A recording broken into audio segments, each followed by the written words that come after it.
Welcome everyone to MS Confidential. For those of you who are new here, we gather monthly for candid conversations about life with multiple sclerosis and other chronic illnesses as well, because they all kind of live together. Our three regular panelists are here. They all have various stages of MS. And I think you're probably all quite familiar with them. We have the lovely Elizabeth Jameson, Director of MS Confidential, artist, writer, patient advocate, a gazillion other wonderful things. She just wrote an incredible article for the Washington Post about swearing that just, if you haven't read that, please check it out. Kyle Cronick. Hello, Kyle. Kyle is currently inundated and buried in books, studying for his master's in accounting. He's going to be an incredible accountant.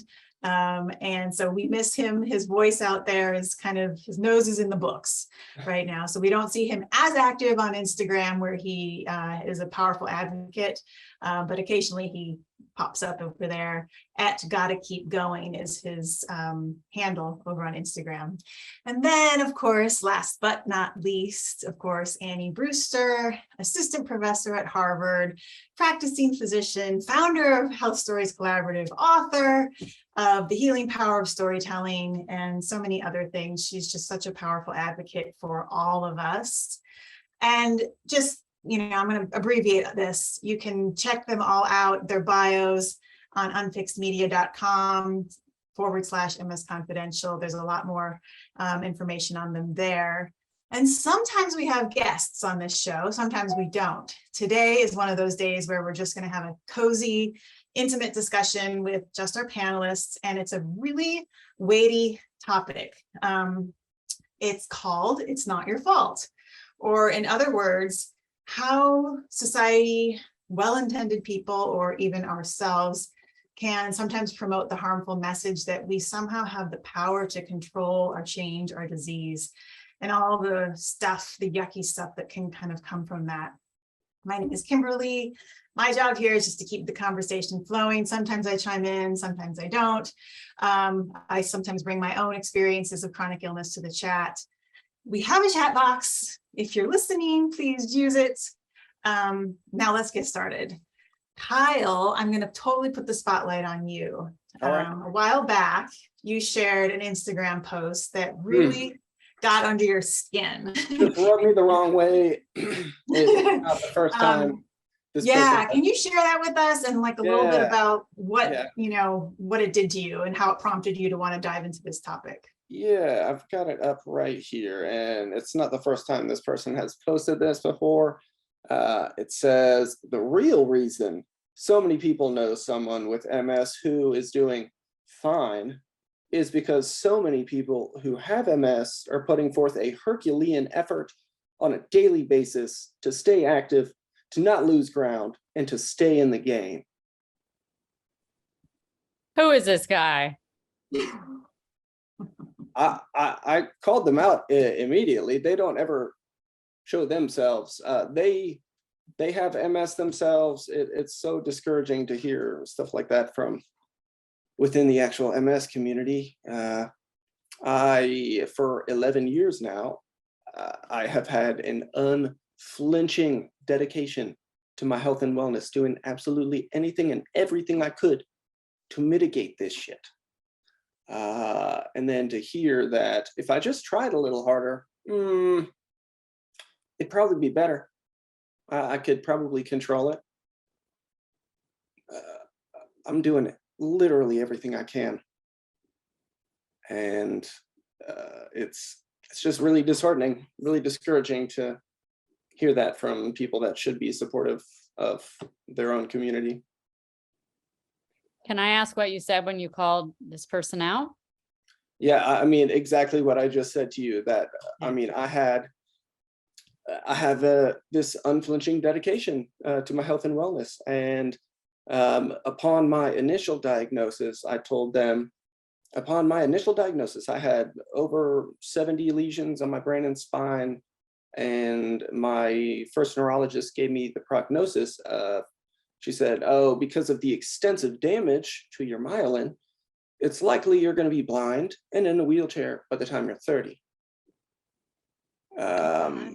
So, I mean, I know people call MS a snowflake disease because absolutely everybody is so different. Mhm. I mean, just us right here. You, me, Elizabeth, we're at all different stages of the progression of this disease. And I'm sure each of us has done a lot of shit to mitigate the progression. Anything that we thought that could be, that could have an effect, a positive effect on controlling this. But for me, it has just felt like a runaway train that I cannot get a hold of, no matter what I do. Kyle, how do you, so it's been quite a long ride so far for you. So was there a turning point where you were kind of like, oh shit, I'm not in control? Or were you kind of aware of that all along, even while you were trying stuff? Or did you have kind of this moment where you're just like, oh, man, you know, I can't do this. I'm not, this isn't my fault. Like, Well, it's, I mean, I kind of have always felt like it's out of my control. But I did understand there are some things that I can control, or have more control over. So I try to focus on that. Whether it be the dishes, I can control getting the dishes done. I can do that shit. But honestly, probably pretty recently, I had gotten to the point where I accepted that it is not my fault. It is not what I am not doing or what I am doing that is keeping this runaway train going full speed. Annie or Elizabeth, how does that live in you guys? Do you relate to Kyle around this need to accept that you're not in control? And what happens when you kind of get to that place of acceptance? That's a big question. Elizabeth, you go first if you have an answer. Well, I am a quadriplegic, so I have no use of my hands. I can't reach my nose or the ants. We have a big explosion of ants in Northern California, and there are ants crawling in my legs all the time, and I can't do anything about it. Oof. So I've had to learn how to try to be happy in a life where there's no control whatsoever. Yeah. I have to try every day, every single day to, breathe and say, that's my life. But when I was initially diagnosed with very little effects of MS, I thought I was diagnosed because I ate wrong. I really felt that, if I only ate less sugar, I have a terrible sweet tooth. I really felt like, well, maybe it's because my diet, and then my disease kept progressing. As well, maybe it's not my diet. And then the more I progressed, I felt there's nothing I could have done to prevent it. 'Cause I had a son who has colitis, which is autoimmune, which is very common, I'm told, with the genetics that colitis and Crohn's disease share a similar genetic component. So, and he's skinny, he doesn't eat sugar, he doesn't like sugar. So they help me be more compassionate to myself. Yeah. I would say I'm still struggling with being compassionate to myself. There's still, like, for a long time, I did struggle with, did I did I do something like I had some wild living in my youth. I did a fair amount of drugs for a time, and I thought maybe Yeah. that pushed me into this somehow. And I felt really ashamed. And that was like something I really struggled with working through.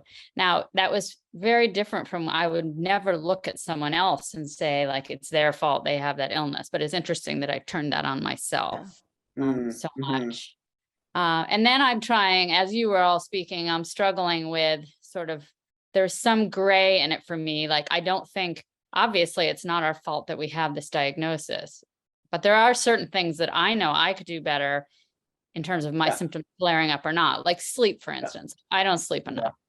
That's Same. not like a fault, but there are things like those things that we can control and that we can't. Not to say we're human. We're never going to be perfect at eating perfect and sleeping perfectly.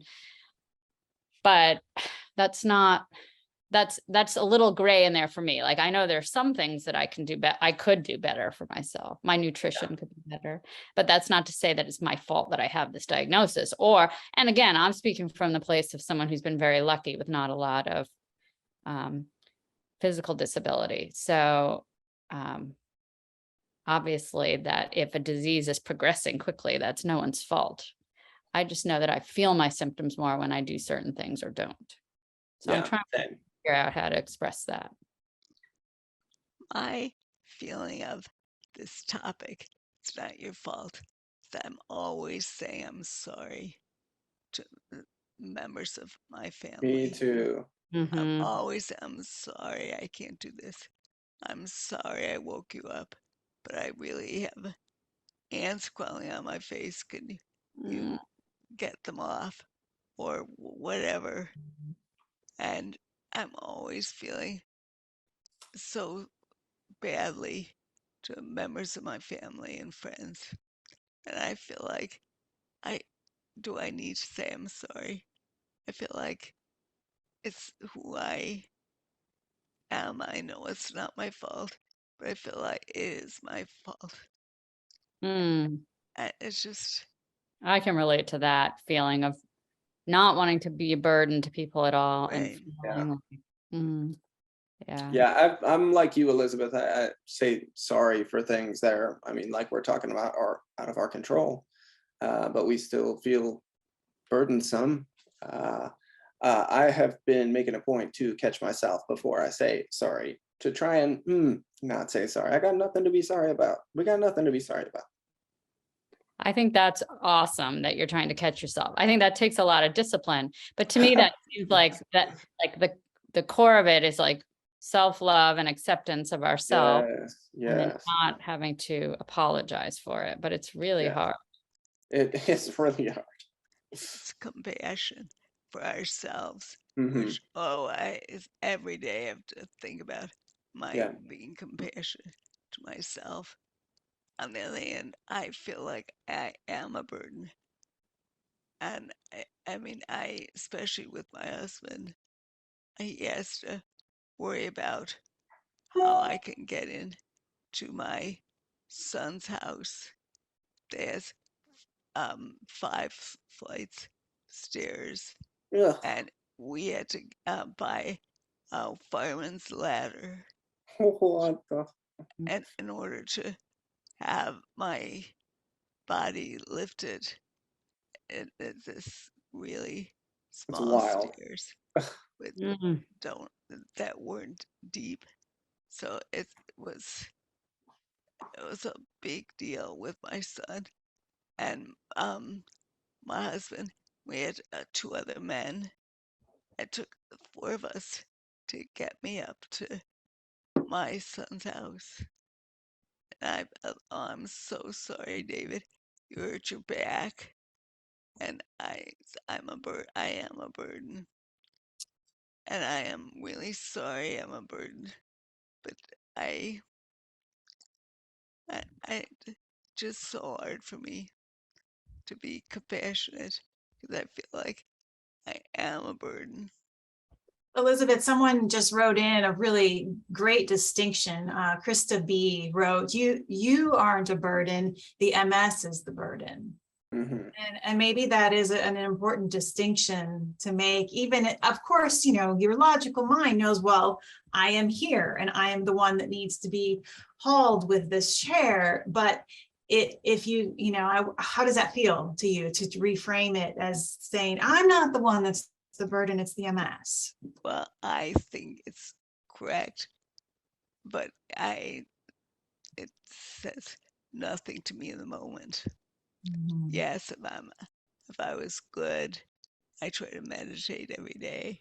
Yeah, me I too. would say I would be composed about being self-compassionate, but in the immediacy of what I and trying to get me up the stairs, I don't. I just. Mhm. I'm not. I forget. It's not my fault. When my husband's hurting his back by lifting me up the stairs, and the time it took to find two strong men, and then my husband and my son. It's a big production to have brunch at my son's house. Mm. My other son is having a baby, and he lives in a house. There's so many stairs, narrow stairs. I don't think my husband could do it. So we have to have an ad. So big strong men wanted, or big strong women. So I just feel so badly that everyone's focusing on how to get me in the house when it should be attention to the grandson. So anyway, it's just a never ending battle. Never ending. And I you're should talking send about, you this. I've got this to-go ramp that's specifically for wheelchairs. It's super long, so I haven't even used it. But yeah, it sounds like it would be super effective for that situation for you. yeah, that you're bringing up this thing. I'm thinking about how part of the burden also is because we live in a world that hasn't been built Yeah. for such diversity of needs. Absolutely. So if some of that could, not all of it, but some of it could be mitigated if we lived in a world that had the foresight to know that, there are just basic things we need to make life easier for a number of different people. Right. Absolutely. Um, I'm sure, like Elizabeth, thinking of your situation, I'm sure your husband is saying, don't worry, you're not a burden, or don't apologize. Does that impact, is there anything our loved ones could say, do you think, that would make it feel better? Or do you think it's all something that we have to change internally? See, I have to change internally. Yeah, I I'm think not for sure me. I can do it. Yeah. I'm perfect on what to say, and I understand I practice self-compassion.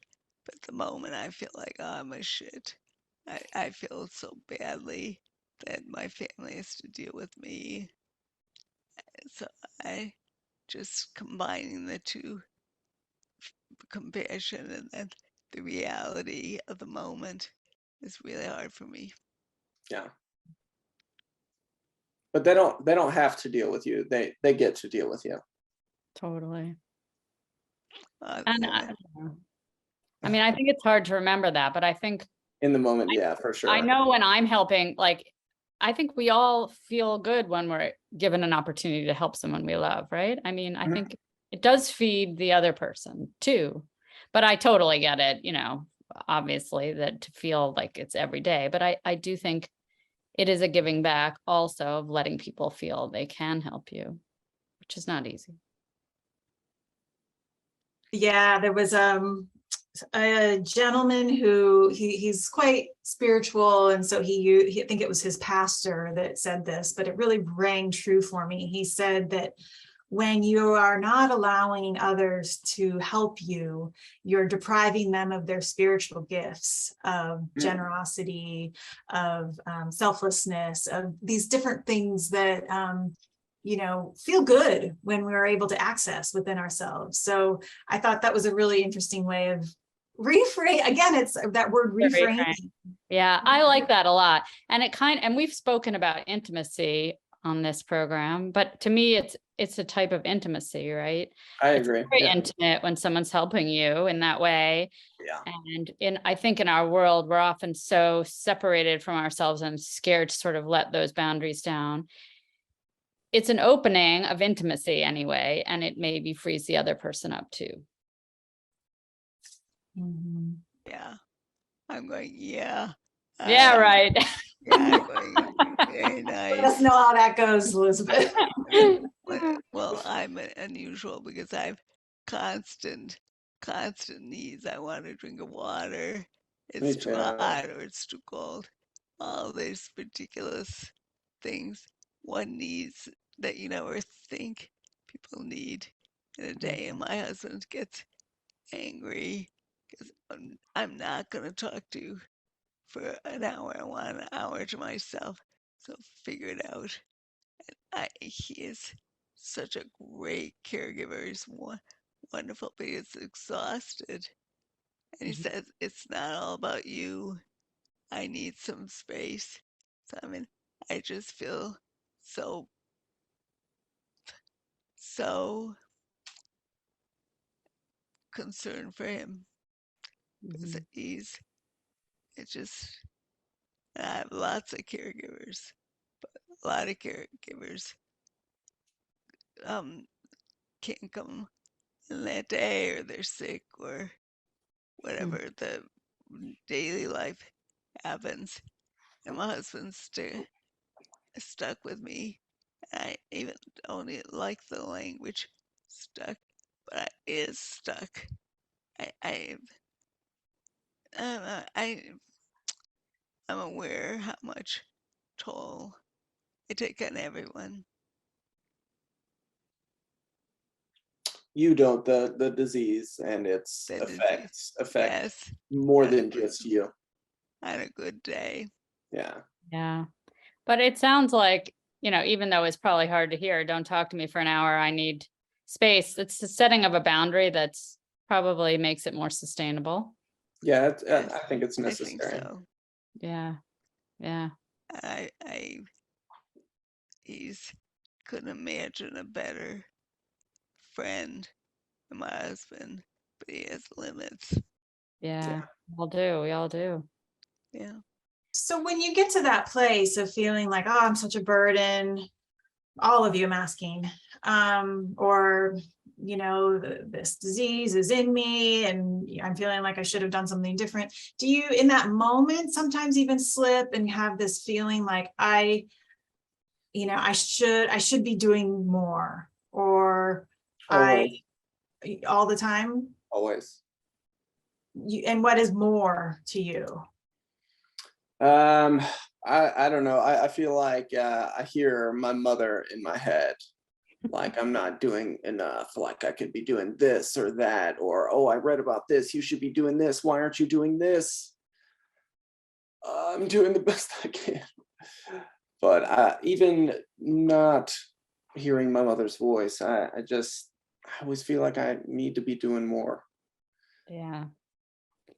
I think in But general, I'm really bad at saying I'm doing the best I can. I yeah, think I'm pretty bad at giving myself. it took a lot for me to be like, I'm fucking trying here Yeah. as Yeah. hard as I can.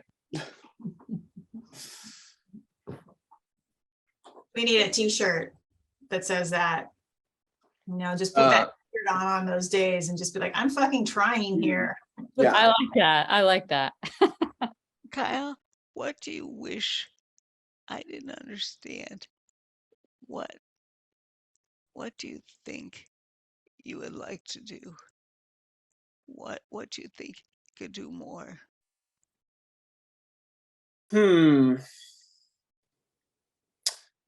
That's a good question. So I feel like I feel like I'm doing everything, Yeah. and I feel like I'm doing nothing but this. But for some reason, I still feel like it's not enough. Mm. Uh, Like just going back to that uh, thing you read, where did you see it, on Twitter or whatever? The it was angry, Instagram, yeah. Instagram, the person who was blaming.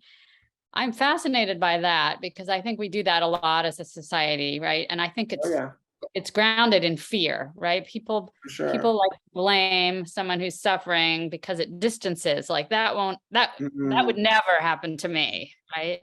And I think that's grounded in fear. I So I'm see not that. I saying I'm totally giving get the that. person a break, but it's like it's just helps me to remember that maybe they're just afraid. I still don't like it, but I think it's often a distancing. I totally agree with that because I remember when I was first diagnosed, and I saw this dude Matt, this MS fundraiser, and he dramatically swung his legs to the side to just take a step, and I was like, "Oh my God, that's never gonna be me." Yeah.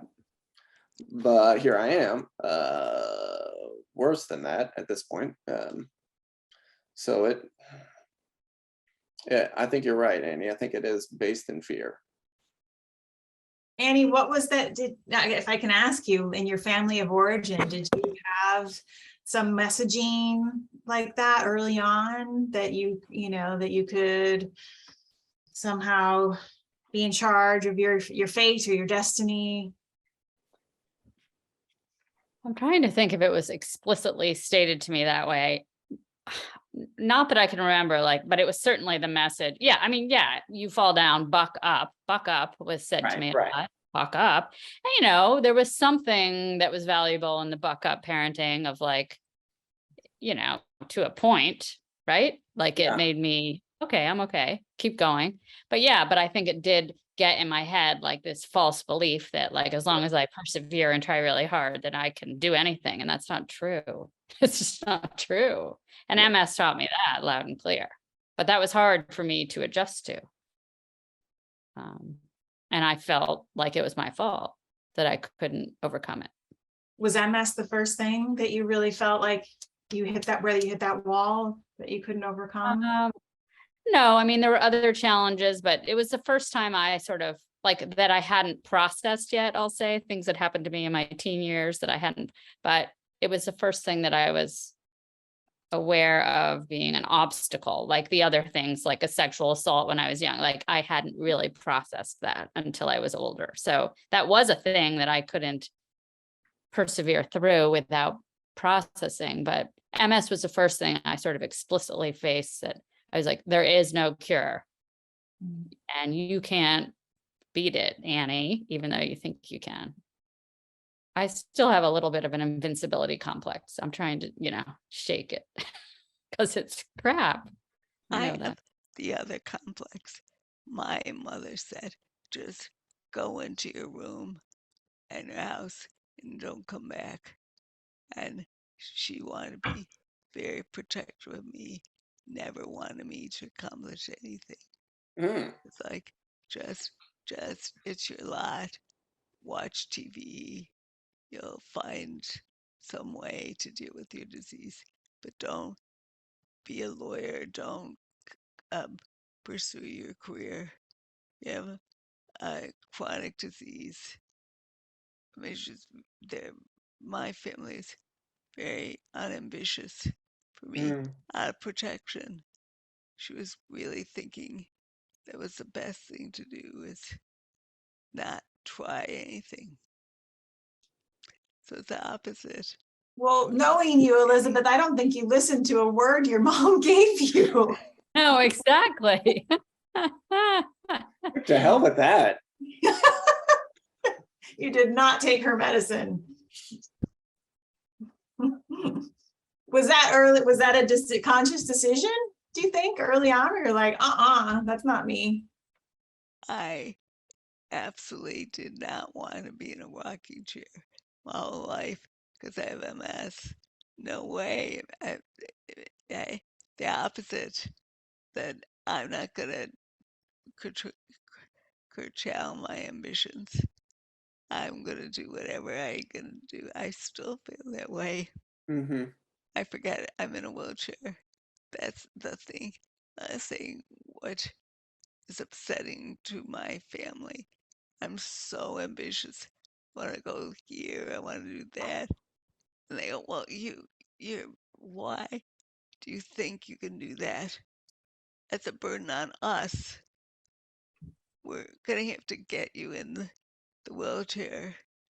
And no, you can't do this. You're selfish. I'm constantly getting the notion that you're disabled. And I go, "Ugh, I don't think of myself as being disabled. Hmm. So I'm too ambitious." It's inspiring. Inspiring for not for my husband, who's wonderful. Like you're not gonna be able to do this. So, um, and the other thing, and I think I've talked about it before, is I really tried to incorporate my disease, and it's easy for me to say, MS, you're a part of me. So I want to really love myself. So I want to love my MS. And I'm sorry, it's offending to other people, but my individual's comfort level is saying, MS, you, I'm sorry for you. I'll try to nurture you every night and recognize how hard you're working to keep me alive and going. So I try every day to really think of MS as my friend. And but as I say, that's not every day I feel that way. Some days I feel like not that, tell you that much. Would you say that's one of your ways that you kind of try to talk yourself down from the I'm a burden ledge when you Yeah. get there? What about Annie and Kyle? Do you have, when you find yourself spinning into the like, oh, I should be doing more, or I should be sleeping more, or I should be trying these different treatments? Do you have a way that you kind of stop that looping from happening? We've talked about different techniques before. I don't remember exactly the topic we were talking about, but it's the same for everything for me. I try to find some comedy. I try to get myself to laugh, and that shifts my mind entirely away from what is taking me down. So yeah, some stand-up comedy. There we go. I find like for me, exercise is something that I try to do Yeah. that helps me feel That's better. true. I also think, trying to channel, and this like, I don't want to veer towards like toxic positivity, but sometimes it helps me to think like, okay, I have this condition. How can I use it to help other people or to deepen my Right. perspective or to teach me new things? Like, what can I do with it? Because it's not going away. So how can I find some meaning in it? Which is not possible every day, but it is something that I try to do. Or if I share my story, maybe that will help someone else, or, so those kind of things help me get outside of myself, I'd say. Yeah. I think for me, if I can jump in for a second, for me, it happened from pure exhaustion, because I had been trying so hard to fix myself, and Yeah. just the hope and then the hopelessness. And I really feel like I metaphorically fell on my knees and was like, I can't do this anymore. Like, it was just pure exhaustion that untangled me from the cycle of thinking that I could be fixed. But that took a long time. Yeah. Years of suffering, and I don't know, sometimes I think exhaustion is a good thing, you know, where you just run yourself weary of a pattern of thinking or a habit or something where you're just like, I can't. Does that make any sense to you guys? Oh yeah. It does. It does. I do think for me, it's like something I strive for is like a letting go, getting to a place. It's almost like Yeah. I don't follow any particular religion, but a spiritual place almost of letting go, of acceptance of. So I do think things like meditation help, and yoga to the extent like that people can do it. I think yoga is really helpful, or just some sort of contemplative practice to, Yeah. but for me, it's, again, I'm not there, but it's something I strive for of, I don't know, also maybe the mantra of like, I am enough. I need to say that one. I should say that like 100 times a day and really try to start to believe it. Yeah. Okay, I want to throw this one at you guys. I'm flipping this a little bit, and maybe I'm just a unique one in this, but how about, do you feel like it's someone else's fault? In my case, I went through cycles of just looking at you jerk, you doc, you know, all these different doctors that just like, if you only knew more, you would know how to fix this. I mean, and I kind of took it off of myself for a while and was just like, it's your fault that I'm feeling this way because you're not listening, you're not schooled enough, you're not whatever. And it's just another diversion of trying to, you know, deal with the issue. Not saying it's the right thing, but did you ever blame someone else? I have never blamed anybody else, but I know my mom blames herself for my state. I was pretty sick as a kid, and she thought, like what we're talking about now, like if she just did something different, if she did more of this or that, then I would not be where I'm at right now. And it's her fault. But I anytime she's going that route, I'm like, it is not your fault. This is no. Stop saying that. Wow. That's got to be a hard one for your mom to carry. Yeah, I think she's getting better about not blaming herself so much. I hope.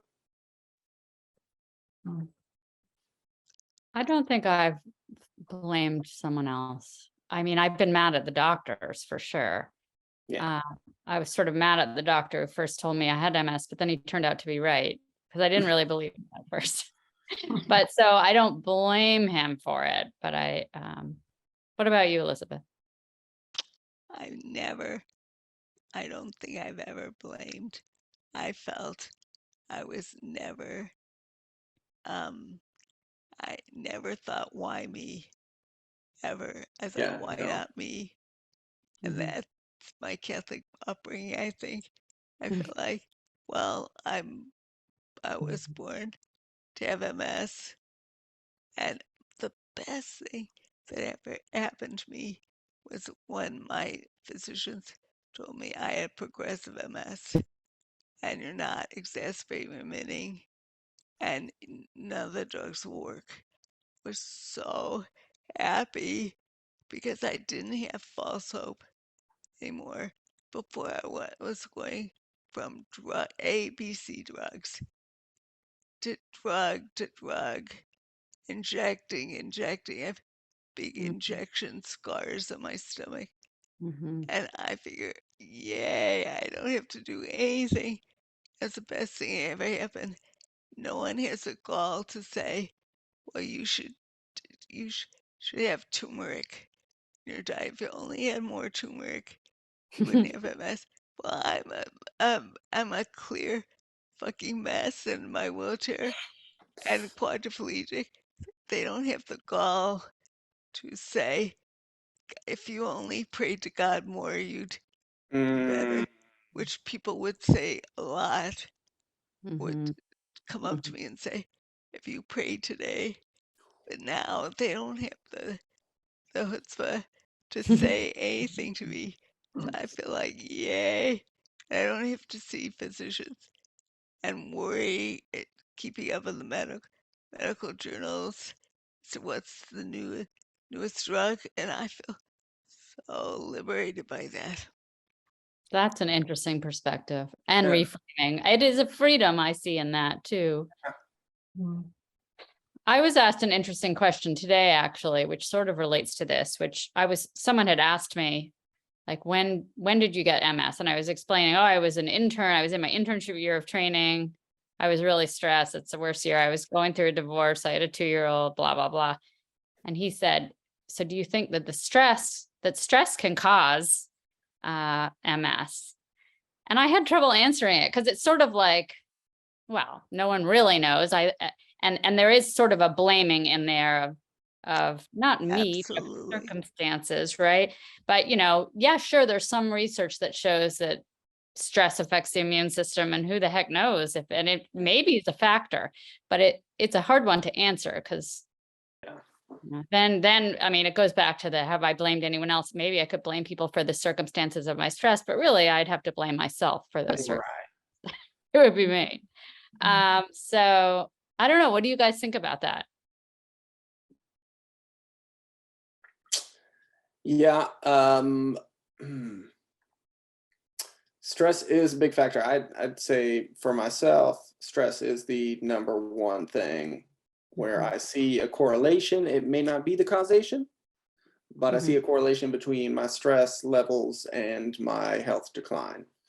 And yeah, I feel like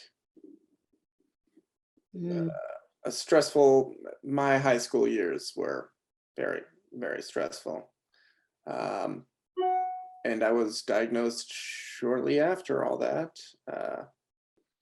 I feel like stress is one of the causes, probably. For me. I love stress. I love stress, but You are crazy. I don't. I'll take it back. I hate stress, but I choose things that are stressful, and I challenge myself, and then it turns out to be the best thing ever for me is to be out there doing stressful activities. So who knows whether stress is a factor? It's so blaming, I think, because everyone has stress. Whether you unemployed, you have so much stress. If you're a workaholic, so much stress. Yeah. If you're underemployed, you have, I mean, everyone has Right. stress. And implied in that is like, you're not handling it well, kind of thing. Right. Right. And there are plenty of people that have stress and aren't handling it well that don't have MS.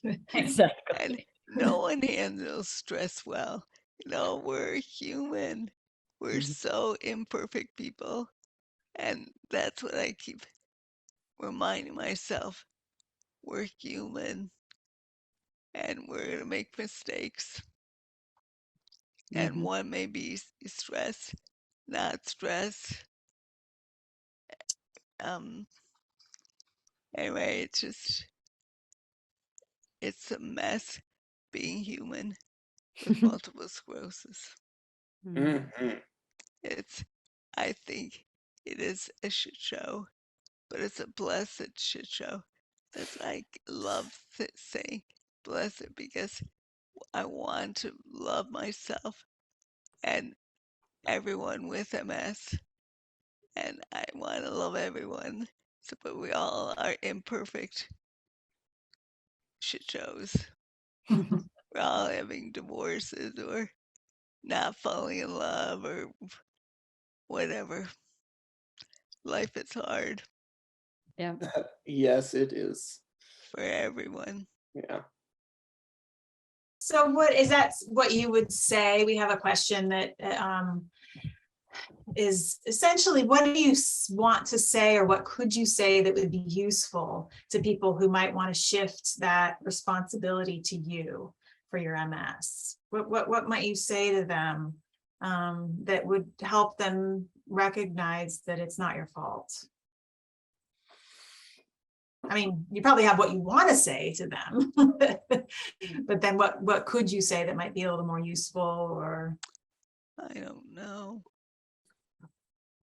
I don't know, maybe I would go to, so it's the cause is really incompletely understood. There's probably a genetic component, a viral component, but I don't even environmental component. I might go that like throw out all of that, but that's, I don't know.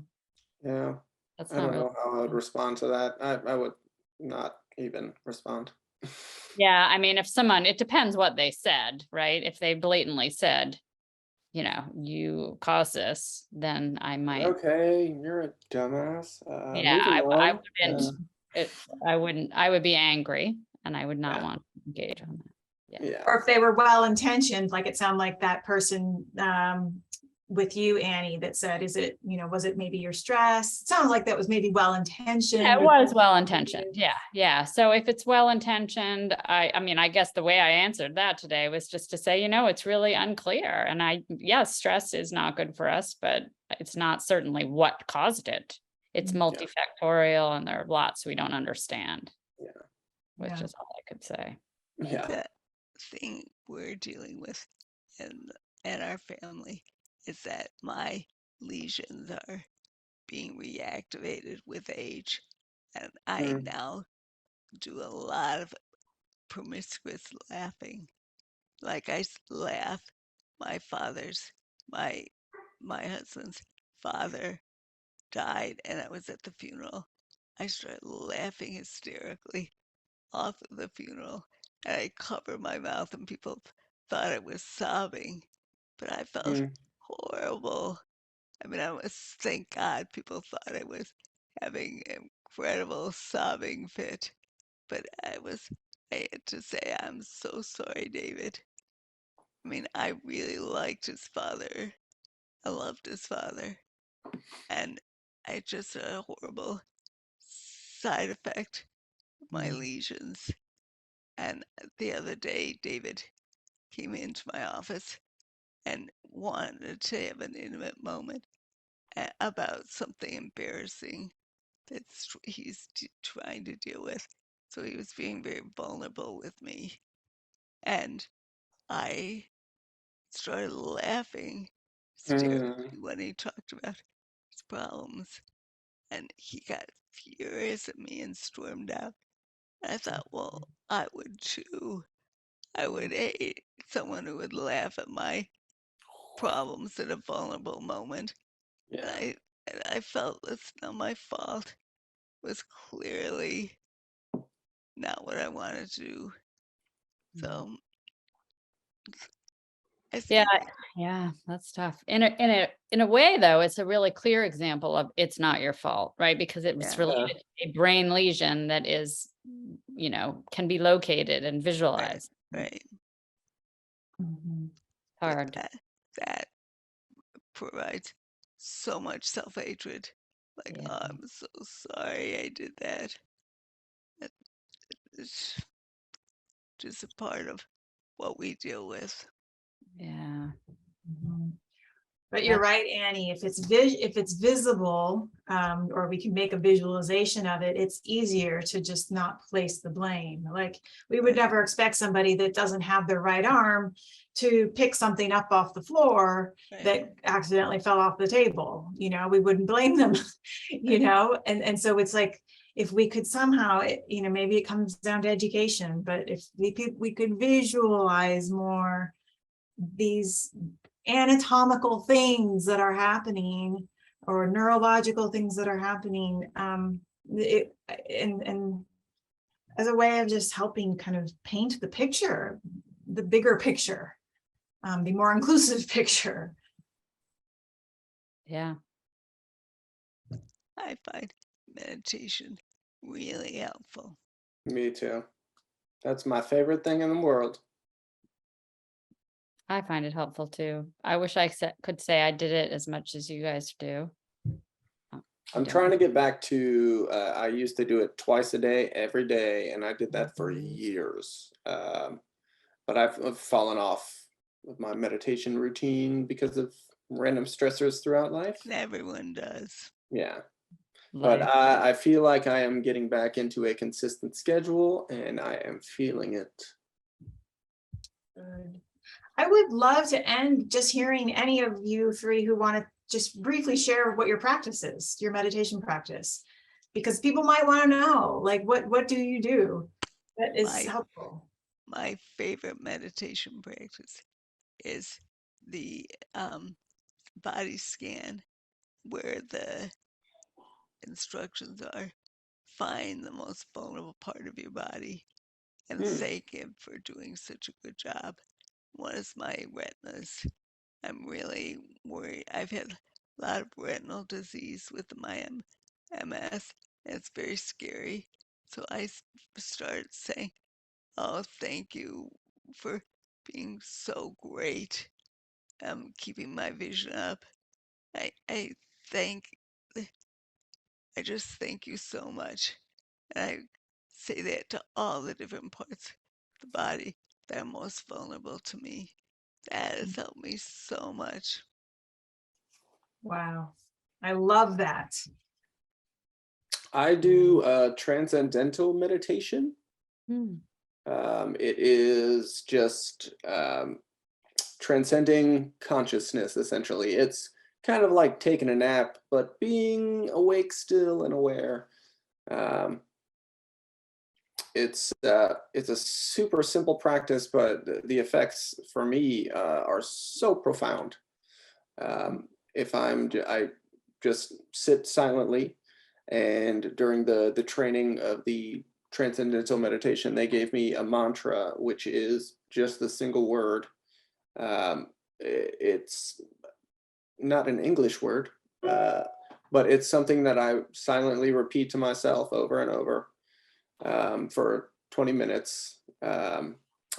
Thoughts will come and go, and I'll get off that the mantra, repeating it to myself. But once I notice that, I just easily get back to the mantra, and 20 minutes, and That's awesome. Wow. I really just keep it simple, like just my breath, but similar to the mantra, just trying to stay with the breath and yeah, then it's a lot of breath work. wander, come really. back to the breath, come back to the breath. Yeah. And then, right now I'm doing like a 30-day yoga challenge, and that helps me. It's like 30 minutes a day. Okay. And it's very forgiving because it's in your house, so no one can see you, and you can do what you can do. And it's simple. It's Yoga with Adrienne. It's online. I like it a lot. So I'm doing that. And then I was on a really good run for like 6 months doing a gratitude practice where I would every morning say I was 3. doing that too. And then I sort of fell off the wagon on that, but Me too. Those are incredible. And I want to tie it back into this topic just as we wrap up. But like, I think it's interesting that we ended with, or kind of circled around this idea of meditation, and we kept coming back to it because these messages that we get from a young age, or through our society, or from ourselves, that it's our fault, or these belief systems. I think the best way to untangle that is to really know ourselves and know those thoughts, and to recognize them and see them, and then be able to love them or hold them, or breathe through them, or expand around them. So I love that you guys kind of brought that into this discussion, because it really feels like the sort of the foundation for working with the blame society that we live in. I think so. yeah, it's the only way out. Yeah. But it's a daily practice. My God, a daily. I don't have my act together every day. I have to practice. Yeah. I think like a forgiveness practice is also really helpful. Yeah. Like, and there are some good forgiveness meditations because it's, we have to forgive ourselves too. I so agree. Well, thank you guys. Any last little bits, or did we cover? I mean, I just feel so filled by that. I want to practice all of your meditations now. We're all gonna zen out. Maybe we should do a session where we're all just like, I don't know, meditating and doing yoga lead a meditation together. Yeah, that was good. Awful. Sounds awful. Sounds awful. I don't want to do that. No. All right, scratch that idea. Anyway, Krista, thank you for your questions. It was good to have. I like it when we get questions. Yeah, I me know. too. I do too. I do too. I'm eager to transition this to potentially the medical schools and see if we have some eager students to take some of this wisdom that you all have and actually put it to practice with their That would be patients. so cool. That would be very cool. Oh, I love the idea of wisdom. Good, nice to say. I I hope I have wisdom. You do. You do. Yes, you do. Well, I want to also say thank you to Lisa Foote. She is our co-producer. She's behind the scenes, but being awesome and making everything run smoothly and offering a very unique and special perspective from the able-bodied community, which is just really beautiful for us to be able to break that bridge between the disability and the able-bodied populations. So if any of you want to watch the previous episodes, they are available on YouTube. You can access them through Elizabeth Jamison's website, JamisonFineArt.com, and stay tuned on unfixedmedia.com for next month's topic. Thank you all. Thanks. Thank you. Bye, everyone. Have a Thanks, guys. Bye.